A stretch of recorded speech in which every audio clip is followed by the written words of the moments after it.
Hello and welcome to this new edition of Business Africa. I am Dea Yoka. Here are the headlines. Senegal wishes to boost the digital transformation of its companies with a new program called ETER. It was launched by Senegal's Development Agency and Supervision of Small and Medium-Sized Enterprises. Ethiopian Airlines is in a strong shape. The airline achieved a turnover of $5 billion during the 2021-2022 financial year, a 79% growth in comparison with the previous year. Last but not least, Zambia's currency. The kwacha overtook the Russian ruble to become the world's best-performing currency in 2022. The southern African country's currency recovered by 3.1% after the IMF approved a bailout package for Zambia. Senegal's DASSME launched the Jobs Economic Transformation and Recovery Program, which aims to help 5,000 companies to digitize and increase their production capacity. The Senegalese Agency for the Development and Support of Small and Medium-Sized Enterprises has announced the launch of its Employment Economic Transformation and Recovery Program known as ETER, which aims to promote digital transformation of SMEs. Financed to the tune of $24 million by the World Bank over a period of 4 years, the ESB component of the ETR program aims to enable over 5,000 small and medium-sized enterprises to adopt more sophisticated technologies to improve their competitiveness. With the COVID-19 crisis that has demonstrated the importance of digital tools, Senegal now wants to optimize the national market, particularly by accelerating its digital transformation. A World Bank study showed that about 40% of Senegalese companies started or increased their use of digital technologies during the pandemic, while 17% of the companies invested in digital solutions. Nevertheless, while COVID-19 activated the use of digital technologies, the institution reveals that the pandemic also highlighted a horizontal digital divide.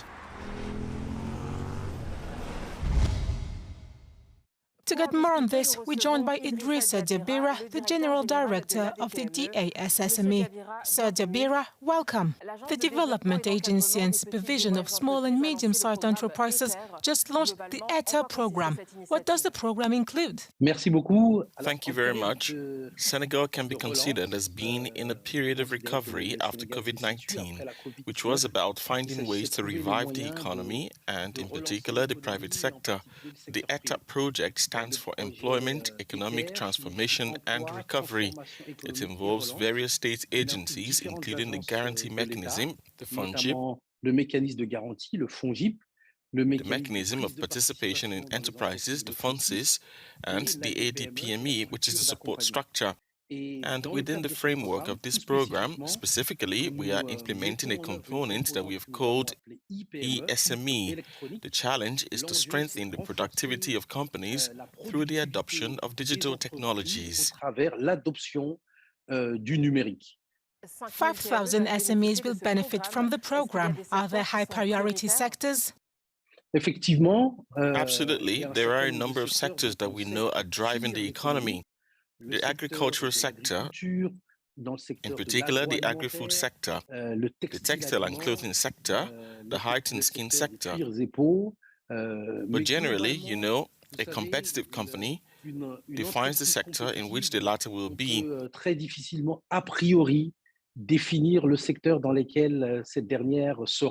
For us, the watchword is above all to be able to systematically evaluate the companies. Senegal, just like many other African countries, is home to many informal firms. Will these companies also benefit from your support?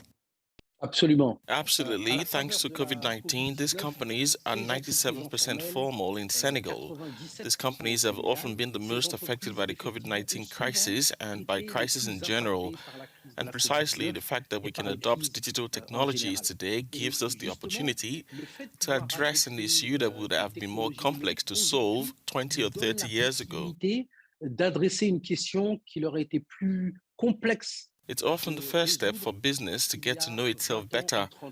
Secondly, to access financing, we have the main organization of traders, which is often referred to as the organization that represents the informal sector. La principale organisation des commerçants, l'UNACOIS, que l'on dit souvent l'organisation qui représente le secteur informel. And they are committed within the framework of this digitization to mobilize no less than 5,000 members, merchants and small traders who would be interested in digitizing their accounts. Qui seraient intéressés par digitaliser sa comptabilité. This clearly shows that formalization is an absolutely essential issue because formalizing companies presents the possibility of having future champions tomorrow that our economies badly need. Dont nos économies ont besoin. The primary sector, most notably agriculture, is the most dynamic engine of growth in Senegal. How is digitalization taking place in this sector, which remains quite rural? Indeed, the first action that we have just launched in the context of the implementation of this SME project is the identification of technological solutions that may exist. How can we digitize, for example, the land treatment function?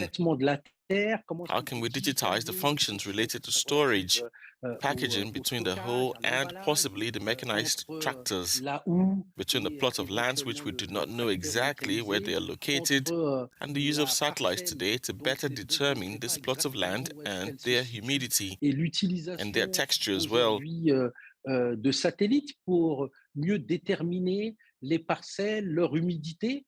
You have so many solutions that exist today that needs to be identified.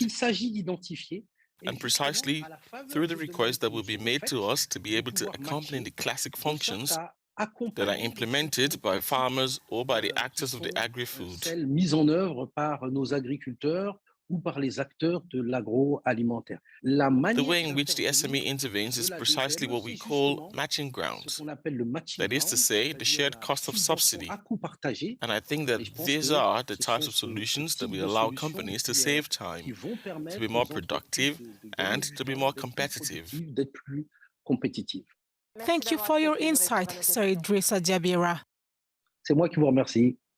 Africa's largest airline, Ethiopian Airlines, continues to demonstrate its economic agility. The carrier saw its annual profit soar to $937 million in the 2021-2022 financial year.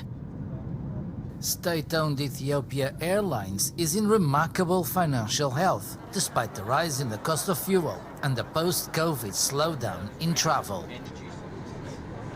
The airline recorded $5 billion in revenue in the 21-22 financial year and a jump in profits of 90% to $937 million.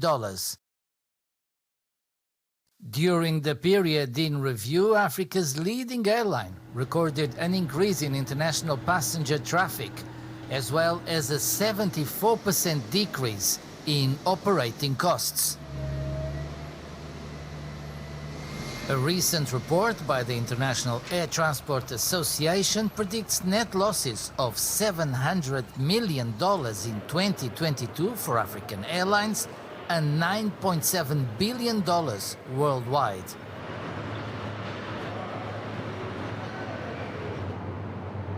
The number of international passengers carried by Ethiopian Airlines increased by 36% to 6.9 million passengers over the last period, while cargo volume increased by 59% to 7,700 tons. Ethiopian Airlines ranked as Africa's #1 airline in 2021. With a year-to-date gain of more than 18.23%, Zambia's kwacha took the Russian ruble's position as the world's best-performing currency. Zambia's currency, the kwacha, has risen to become the world's best-performing currency.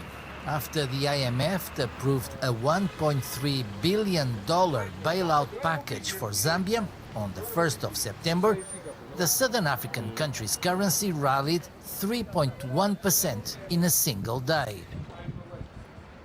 The kwacha gained more than 18.5% between 22nd of January and the 1st of September, overtaking the Russian currency, the ruble, as the world's best performing currency this year. Zambian President Hakainde Hichilema welcomed the news, saying that the currency appreciation and approval of the bailout package are proof that his government's policies are working. The government's policies are also believed to have contributed to the decline in the inflation rate from over 24% in August 2021 to 9.7% in June 2022. According to economists, the steady increase in the supply of foreign currency to the market by the Bank of Zambia, while demand for US dollars has been low, has generated the appreciation of the kwacha. In 2020, Zambia was the first African nation to default on its external debt and is seeking to restructure its debts, which reached $17.3 billion last year. Chinese creditors hold more than a third of the total of the country's debt. That does it for this edition of Business Africa. The news continues on all our platforms and on africanews.com.